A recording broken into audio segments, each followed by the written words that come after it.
Hey everyone, this is Chet Hand. I want to address one of the issues that keeps getting brought up in this race for the judge executive. And my opponent and his supporters like to say all the time that, well, we vote alike. We vote 95% of the time, or in 1,600 votes or 1,500 votes since he's been in office, we always vote the same. Well, it's kind of a deceptive way to say that. It's not being very honest in how the votes are managed at the fiscal court. But let's go down and talk about some of the assumptions and break down what that actually means. So, as an example, there are two gross assumptions with that statement. The first is that all votes are equal, because they're not.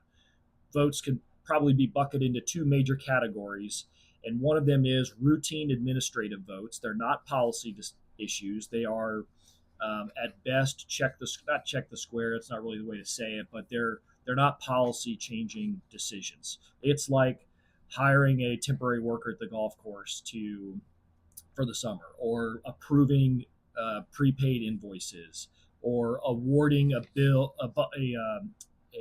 bid that was already pre-approved in the budget. These are not policy decisions. These are routine administrative things. Approving the minutes of the meeting. But then you have policy decisions. Policy decisions and votes are more like, hey, let's talk about approving the strategic plan for our 2045 comp plan, or let's talk about maybe making decisions on ordinances or things like that that are more policy focused. So all votes are not equal.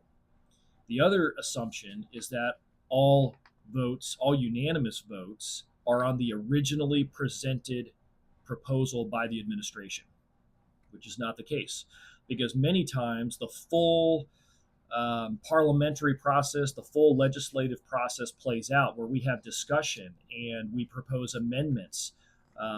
Things are changed or altered in the original proposal, so that while maybe one of us wanted to vote against it in its original form, after we go through a bunch of discussion and amendments and we get various concessions in place, then we have a new item essentially that we're voting on that has changed the direction of that policy vote, and now we vote the same way.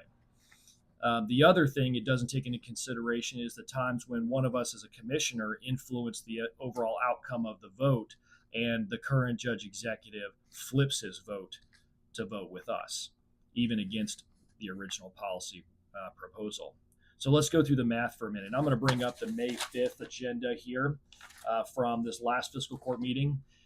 If you do some rough math, and again, this is rough math, let's just say there's been approximately 81 meetings that we've had since I've been in office, and approximately 1,500 votes, which is about an average of somewhere between 18 and 20 votes per meeting.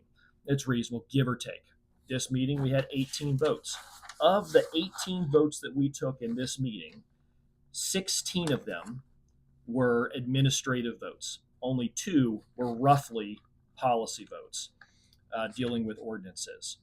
So let's just call it 10% of the votes are policy votes. So if you look over the last 3.5 years, that means approximately 150 votes were policy related. Not the 1,600 or 1,500 that's claimed. It's roughly 150 votes have been policy related votes.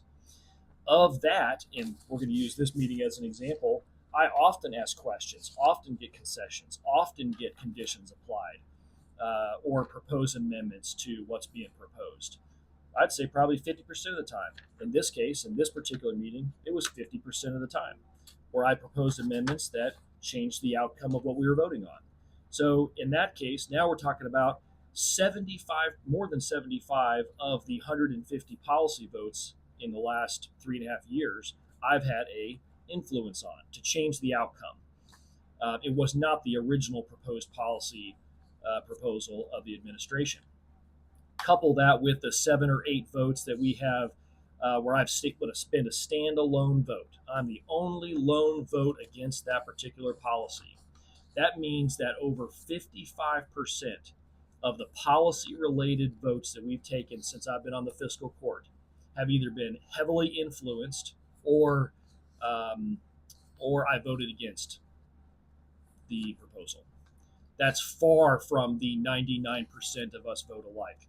The majority of the time related to policy, I have an influence on the outcome, or I just straight up vote against it because I disagree with what's being proposed.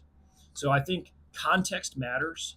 In summary, all votes are not equal. You have to bucket routine administrative votes versus policy votes. The math doesn't really lie. These types of things are all public record.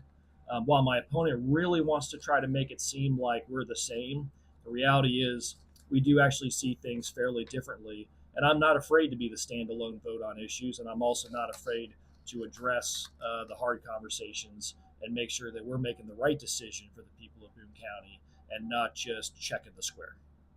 If you got any questions on it, feel free to give me a call. My cell phone number's everywhere. If you need to give me a call, 859 379 5203. Thanks.